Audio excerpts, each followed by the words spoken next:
గత 5 సంవత్సరాలు YSRCP social media వారు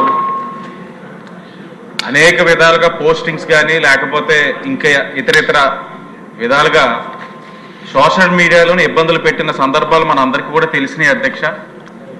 తెలుగుదేశం, బీజేపీ, జనసేనలోని ఎవరైతే యాక్టివ్గా ఉన్నారో వాళ్ళ పైన పోస్టింగ్స్ పెట్టడం, క్యారెక్టర్ అసాసిన్ చేయడం జరుగుతూనే ఉంది గత 5 సంవత్సరాలు.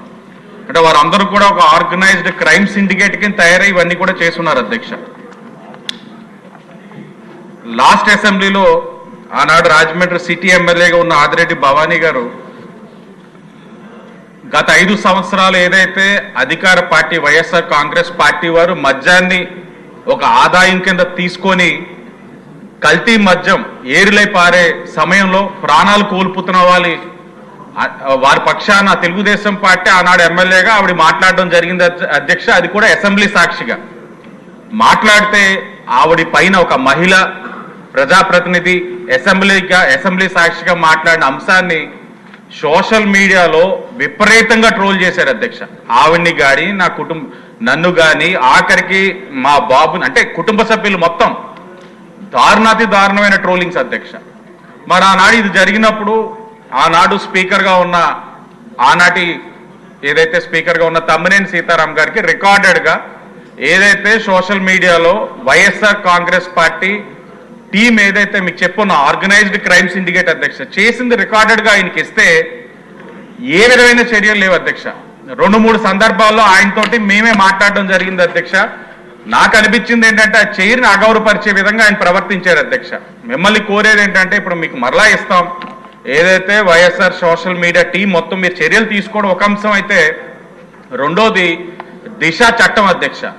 అంటే చట్టబద్ధత లేని చట్టాన్ని అమలు చేసి దానికి నిధులు కేటాయించి దానికి మళ్ళా రాజమహేంద్రవరంలోనే పోలీస్ స్టేషన్ ఓపెన్ చేయడం, దాంట్లో ఫస్ట్ కేసు మళ్ళీ ఆ నగరానికి శాసనసభ్యురాలు అసెంబ్లీ సాక్షిగా వేధింపులకు గురైన వ్యక్తే ఫస్ట్ కేసు రిజిస్టర్ చేశారు. దాని మీద కూడా ఏ విధమైన చర్యలు లేవు. అంటే దౌర్భాగ్యం ఏంటంటే అధ్యక్ష, దానికి ఆ దిశ చట్టానికి టార్గెట్స్ అధ్యక్ష. లా అండ్ ఆర్డర్ వారు, ట్రాఫిక్ సిగ్నల్స్ దగ్గర ఆపడం, ఆడవాళ్ళతో డౌన్లోడ్ చేయిస్తే ఒక లెక్క అధ్యక్ష, కానీ మగవాళ్ళు కూడా ఆపించి దానికి టార్గెట్స్ డౌన్లోడ్ చేయించడం.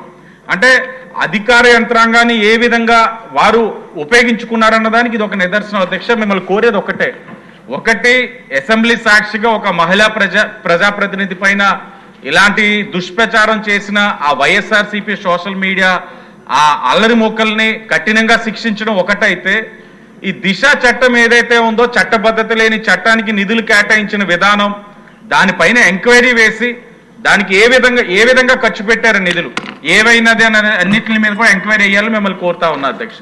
ధన్యవాదాలు. బాలరాజు గారు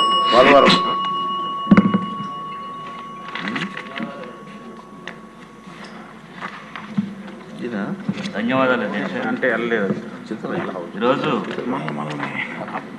మాట్లాడడానికి అవకాశం ఇచ్చినటువంటి పవన్ కళ్యాణ్ గారికి, ముఖ్యమంత్రి చంద్రబాబు నాయుడు గారికి, లోకేష్ గారికి, మనోహర్ గారికి ధన్యవాదాలు అధ్యక్ష. గత వైసీపీ ప్రభుత్వంలో ఏజెన్సీ ప్రాంతాల్లో ఉండేటువంటి ఐటీడీలకు సంబంధించి ట్రైబల్ సప్లై నిధులు సరిగా కేటాయించలేదు అధ్యక్ష. మొన్న బడ్జెట్లో పోలవరానికి నిధులు కేటాయించినందుకు ప్రభుత్వానికి ధన్యవాదాలు అధ్యక్ష.